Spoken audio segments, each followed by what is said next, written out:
ఈ ప్రపంచంలో అత్యంత ముఖ్యమైనది, తిరిగి రానిది, దాచుకోలేనిది సమయం ఒక్కటే. సమయాన్ని వృధా చేస్తే జీవితాన్ని వృధా చేసినట్టే. కాలం ఎవ్వరి కోసం ఆగదు. మనం పనిచేస్తున్నా గడిచిపోతుంది, ఖాళీగా కూర్చున్నా గడిచిపోతుంది. దానిని ఆపలేము, దాచుకుని తరువాత ఉపయోగించుకోను లేము. మన దగ్గర ఉన్నదల్లా కేవలం ఈ క్షణం మాత్రమే. సమయాన్ని వృధా చేయడానికి గల ముఖ్య కారణం బద్ధకం. మనం ఏదైనా కష్టమైన పని చేయాల్సి వచ్చినప్పుడు తరువాత చేద్దాంలే అని వాయిదా వేస్తాం. సమయం ఉన్నప్పుడు పని చేయడం మాని గడువు పూర్తయిన తరువాత ఆ పని అప్పుడే ఎందుకు చెయ్యలేదు అనుకుంటూ బాధపడిపోతాం. మనకి ఒక పని చేయడానికి ఒక రోజు గడువు ఇచ్చినా సమయం చాలదు. అదే పని చేయడానికి వారం రోజులు గడువు ఇచ్చినా సమయం చాలదు. ఈ ప్రపంచంలో ఎవరికైనా ఉండేది రోజుకి 24 గంటలు మాత్రమే. కొంతమంది వాటిని సరిగ్గా ఉపయోగించుకుని గొప్పవాళ్లుగా మారుతారు. మరికొంతమంది కాలాన్ని వృధా చేస్తూ అసమర్థులుగా మిగిలిపోతారు. డబ్బు పోతే తిరిగి సంపాదించుకోవచ్చు, కాని గడిచిన కాలాన్ని వెనక్కి తీసుకురాలేము కదా. ఏం చేసినా అది ఇప్పుడే చేయాలి, తరువాత చేద్దాంలే అనుకుంటే బాధపడక తప్పదు.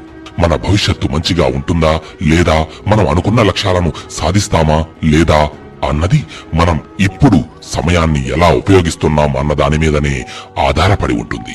చాలా మంది నేను ఏం చేద్దామనుకున్నా నాకు అసలు టైం లేదు అంటుంటారు. అయితే నిజంగా మీరు అంత బిజీనా అన్నది తెలుసుకోవడం కోసం ఓ పుస్తకం తీసుకుని ప్రతిరోజు రాత్రి నిద్రపోయే ముందు అసలు ఆ రోజు మొత్తం ఉదయం నుంచి సాయంత్రం వరకు ఆ రోజులోని ప్రతి గంట ఏం చేశారో ఆ పుస్తకంలో రాయాలి.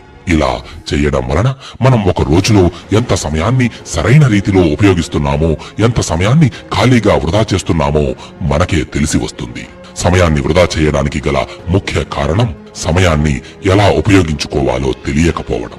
అయితే ఇప్పుడు మనం మన జీవితంలో సమయాన్ని సరిగ్గా వినియోగించుకునే 10 అలవాట్ల గురించి తెలుసుకునే ప్రయత్నం చేద్దాం. ఈ అలవాట్లు మన పనులను మరింత సులువుగా, తేలికగా, త్వరగా పూర్తి చేయడానికి ఖచ్చితంగా సహాయపడతాయి. Number 1, prioritising time.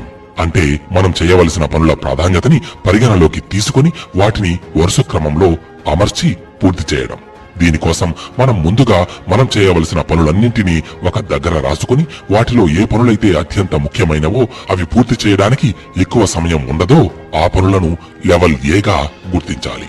దాని తరువాత మనం చేయవలసిన వాటిలో ముఖ్యమైనవి అలాగే త్వరగా చేయవలసిన పనులను లెవెల్ బిగా గుర్తించాలి. ఆ తరువాత ఏ పనులైతే మనకు అంత అవసరమైనవి కావో, అలాగే అవి చేయడానికి ఎక్కువ సమయం ఉంటుందో ఆ పనులను లెవెల్ సిగా గుర్తించాలి. ఇలా గుర్తించిన పనులలో ముందుగా లెవెల్ ఏలోని పనులను పూర్తి చేసి తరువాత లెవెల్ బి ఇంకా సిలను పూర్తి చేయాలి. ఇలా పనులను వాటి ప్రాధాన్యతని బట్టి గుర్తించి పూర్తి చేయడం వలన మనకంటూ మనం చేయవలసిన పనుల పట్ల ఒక అవగాహన వస్తుంది. అంతేకాకుండా మన పనులను అనుకున్న సమయంలోపు పూర్తి చేయడానికి అవకాశం ఉంటుంది. నంబర్ 2, చివరి గడియ. మనం ఒక పని చేయాలి అనుకుంటే సరిపోదు, ఆ పనిని ఏ సమయంలోపు పూర్తి చేయాలో కూడా నిర్ణయించుకోవాలి. ఎందుకంటే మనం చేయవలసిన పనులకు చివరి గడియ లేకపోతే తరువాత చేద్దాంలే అనుకుంటూ వాయిదా వేస్తాం. చివరికి ఆ పని పీకల మీదకు వచ్చిన తరువాత ఈ పనిని అప్పుడే చేసి ఉంటే బాగుండేది కదా అని అనుకుంటూ బాధపడిపోతాం. ఉదాహరణకి రేపు మనం ఒక 30 నిమిషాల పాటు మనకు ఉపయోగపడే ఏదైనా ఓ మంచి పుస్తకాన్ని చదవాలి అని నిశ్చయించుకున్నాం. కానీ ఆ పుస్తకాన్ని రేపు ఏ సమయంలో చదవాలో నిర్ణయించుకోకపోతే రేపు మనం ఎలా ఆలోచిస్తామంటే, ఈ రోజు పూర్తవడానికి ఇంకా చాలా సమయం ఉంది కదా, కాసేపు ఆగి చదువుదాంలే అనుకుంటూ చివరికి ఆ పుస్తకాన్ని చదవకుండానే రోజు మొత్తాన్ని గడిపేస్తాం. కాబట్టి మనం చేయవలసిన పనులకు తప్పనిసరిగా చివరి గడియను పెట్టుకోవాలి. 3, లక్ష్యం. మనకు ఏం కావాలో మనకు తెలిస్తే మనం సమయాన్ని వృధా చెయ్యం. మన జీవితంలో ప్రతి క్షణాన్ని మనం అనుకున్నది సాధించడం కోసం ఉపయోగిస్తాం. మన లక్ష్యాన్ని సాధించడానికి మన శక్తి సామర్థ్యాలను ఎప్పటికప్పుడు అభివృద్ధి చేసుకోవడానికి ప్రయత్నిస్తాం. పుస్తకాలను చదువుతాం, నాలెడ్జ్ ని పెంచుకుంటాం, మనకంటూ ఒక టైం టేబుల్ ని తయారు చేసుకుంటాం. మన సమయాన్ని అస్సలు వృధాగా పోనివ్వం.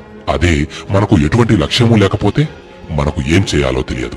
సినిమాలు చూస్తూ, మొబైల్స్ ని ఉపయోగిస్తూ, కాలక్షేపం చేస్తూ ఇలా సమయాన్ని వృధా చేయడమే మన లక్ష్యమవుతుంది. కాబట్టి మనకి ఎందులో ఇష్టం, ఆసక్తి, ఇంట్రెస్ట్ ఉందో తెలుసుకుని వీలైనంత త్వరగా మనకంటూ ఒక లక్ష్యాన్ని పెట్టుకోవాలి. 4వది, రోజులో శక్తివంతమైన సమయాన్ని కనిపెట్టడం. ఒక మనిషి రోజు మొత్తం ఒకేలా పనిచేయలేడు. మనం రోజులోని కొన్ని సమయాల్లో హుషారుగా చురుకుగా ఉంటాం, మరికొన్ని సమయాల్లో నీరసంగా బద్ధకంగా ఉంటాం. సాధారణంగా మన రోజుని జాగ్రత్తగా పరిశీలిస్తే ఉదయం నిద్ర లేవగానే మన మెదడు ఇంకా శరీరం చాలా తాజాగా, ఫ్రెష్ గా, శక్తివంతంగా పనిచేస్తాయి. మధ్యాహ్నం భోజనం సమయానికి మనకు కొద్దిగా బద్ధకంగా అనిపిస్తుంది. మళ్ళీ సాయంత్రానికి హుషారుగా ఉంటాం. రాత్రి అయ్యేసరికి మళ్ళీ నీరసించిపోతాం. అయితే మనం హుషారుగా, శక్తివంతంగా ఉన్నప్పుడే తేలికైన పనులను చేసేస్తే కష్టమైన, ముఖ్యమైన పనులు చేయాల్సి వచ్చినప్పుడు మనకు శక్తి చాలదు. కాబట్టి ఏ సమయంలో అయితే మనం పూర్తి సామర్థ్యంతో పని చేయగలుగుతామో ఆ సమయంలో మనం ముఖ్యమైన పనులను పూర్తి చేయాలి. అందుకోసం మనం ఒక సింపుల్ టెక్నిక్ ని ఫాలో అవుదాం. ఒక పేపర్ ఇంకా పెన్ ని తీసుకుని మనం చేయవలసిన పనులలో ముఖ్యమైనది అలాగే కష్టమైన పనిని ముందుగా రాయాలి. అలాగే దాని తరువాత మనం చేయవలసిన ముఖ్యమైన పనులు ఒకదాని తరువాత ఒకటి రాసుకోవాలి. వాటి ప్రాధాన్యతను బట్టి వరుస క్రమంలో ఇలా మొత్తం 10 పనులను రాయాలి. అయితే వీటిలో ముందుగా రాసిన మొదటి 2 పనులను మాత్రం పూట సమయంలోనే చేయాలి. 80-20 రూల్ ప్రకారం మనం చేసే 20% పనులు 80% ఫలితాలను ఇస్తాయి. ఈ ప్రకారంగా మనం మన లిస్టులో ఉన్న 20% అనగా మొదటి 2 పనులను ఉదయాన్నే చేయడం వలన 80% సమయం కలిసొస్తుందన్నమాట. ఇక 5వది చేస్తున్న పనిపై శ్రద్ధని పెట్టడం. ఈ ప్రపంచంలో అత్యంత కష్టమైన వాటిలో ఒకటి మన ఆలోచనలను అదుపులో ఉంచుకోవడం. మన మెదడు ఎప్పుడు ఏదో ఒక విషయంపై ఆలోచిస్తూ ఉంటుంది.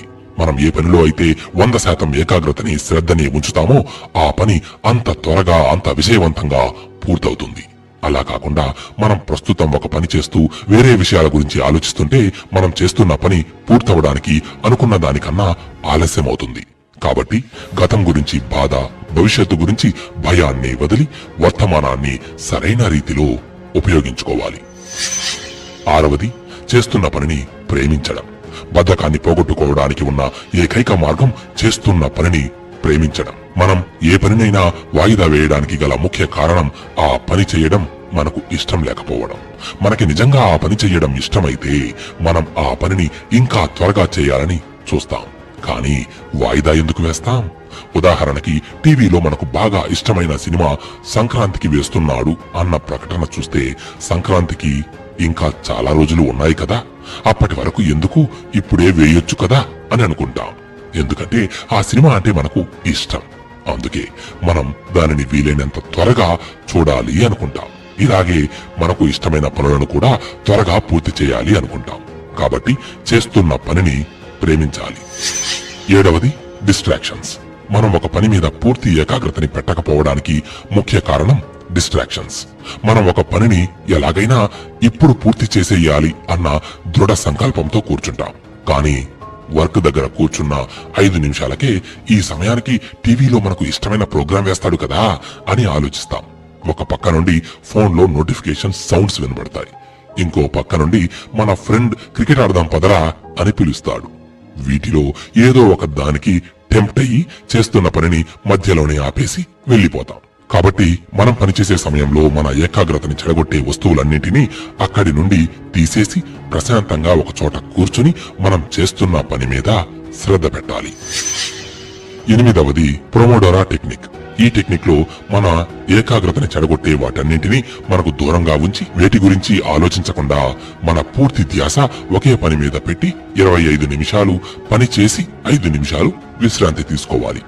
5 నిమిషాల బ్రేక్ తర్వాత మళ్ళీ 25 నిమిషాలు పని పూర్తి చేసి 5 నిమిషాల పాటు విశ్రాంతి తీసుకుంటూ ఇలా ఈ సైకిల్ ని ఆపకుండా 4 సార్లు కొనసాగించాలి. ఆ తర్వాత 30 నిమిషాల లాంగ్ బ్రేక్ తీసుకుని మన పనిని పూర్తయ్యే వరకు మళ్ళీ ఈ ప్రాసెస్ ని మొదలు పెట్టాలి. ఈ టెక్నిక్ మనం పూర్తి ఏకాగ్రతతో పని చేయడానికి సహాయపడుతుంది.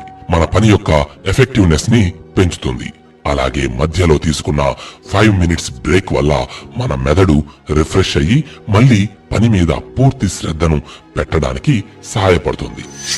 9వది స్మార్ట్ గోల్స్. ప్రొమోడోరా టెక్నిక్ లో సమయాన్ని కొన్ని భాగాలుగా విడదీస్తే ఈ స్మార్ట్ గోల్స్ టెక్నిక్ లో మనం చేయవలసిన పనులను కొన్ని చిన్న చిన్న పనులుగా మార్చి పూర్తి చేస్తాం. ఉదాహరణకి 300 పేజీల పుస్తకం ఇప్పుడే చదివేయాలి అంటే ఇప్పుడు అంత పెద్ద పుస్తకం చదవడం మనకి అవసరమా? తరువాత ఎప్పుడైనా చదువుదాంలే అని ఆ పుస్తకాన్ని అసలు తెరవనే తెరవం కదా. కానీ ఇదే పుస్తకాన్ని రోజుకి 10 పేజీల చొప్పున చదివితే నెల రోజుల్లో ఈ పుస్తకాన్ని చదవడం పూర్తి చేసేయొచ్చు. దీనినే స్మార్ట్ గోల్స్ అంటారు.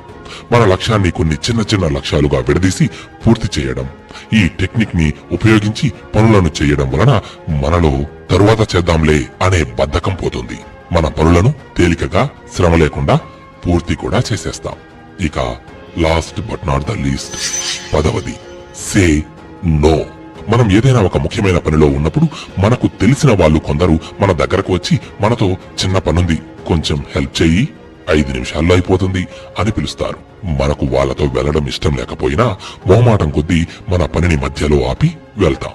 కానీ ఆ పని పూర్తయ్యేసరికి అలా 30 నిమిషాలు గడిచిపోతుంది. తిరిగి వచ్చిన తరువాత ఛీ, అనవసరంగా వెళ్ళాను, ఈ పాటికి నా పని పూర్తయిపోయేది అని మనల్ని మనమే తిట్టుకుంటాం. కాబట్టి మనం ఖాళీగా ఉన్న సమయంలో ఇతరులకు సహాయం కోసం వెళ్ళాలి గాని కొనసాగుతున్న మన పనిని ఆపుకొని మరీ వెళ్ళకూడదు. మిత్రమా, చివరిగా ఓ మాట. ప్రతిరోజు సూర్యుడు ఉదయిస్తాడు, అస్తమిస్తాడు.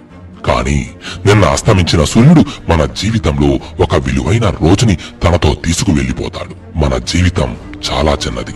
ఎవరు ఎప్పుడు ఎలా ఈ లోకాన్ని విడిచి వెళ్లిపోతారో ఎవ్వరికీ తెలియదు. మనం రేపు చనిపోతామని తెలిస్తే ఈ రోజుని ఎంత బాగా ఉపయోగించుకోవాలని చూస్తామో అంతే బాగా మన జీవితంలో ప్రతి రోజుని, ప్రతి క్షణాన్ని ఉపయోగించుకోవాలి. మళ్ళీ చెబుతున్నా, జీవితం చాలా చిన్నది. ఈ చిన్ని జీవితాన్ని సరైన రీతిలో మనం ఉపయోగించుకొని తీరాలి. అప్పుడే కదా మనం ఈ లోకాన్ని విడిచి వెళ్లిపోయిన తరువాత కూడా మన ముద్రలు ఇక్కడ ఇలాగే నిలిచిపోతాయి.